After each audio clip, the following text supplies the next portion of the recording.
Hi, Tom here from Makerpad. In this tutorial, we're going to run through some of the built-in applications or apps that you have available to you within Zapier. These are apps that any member of your team can use completely for free. You don't have to have an account with an external app. These are available to you or any of your team members to insert into any Zaps or multi-step Zaps that you're building. So let's run through some of the triggers and actions. Some of the more general ones that you'd expect, you'll be able to send emails and SMSs directly through Zapier. You won't have to connect your Gmail or Twilio account, for instance. You'll be able to easily manipulate data using the formatter action. Again, if you select your trigger, you'll be able to see a selection of built-in apps. And if you select your action, you'll be able to see some different ones as well.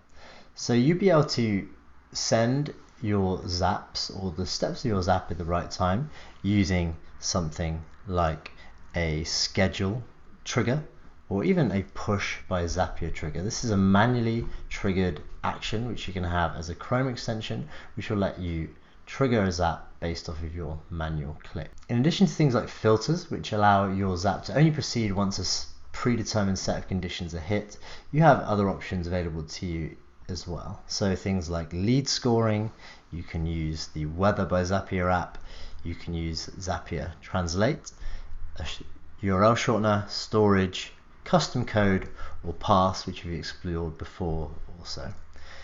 These are going to be really useful as we call them helper functions, which are common within code just to perform small actions over and over again. So maybe you're receiving some data in that's in a slightly muddled format and you want to clean that up before pushing it through to your next application.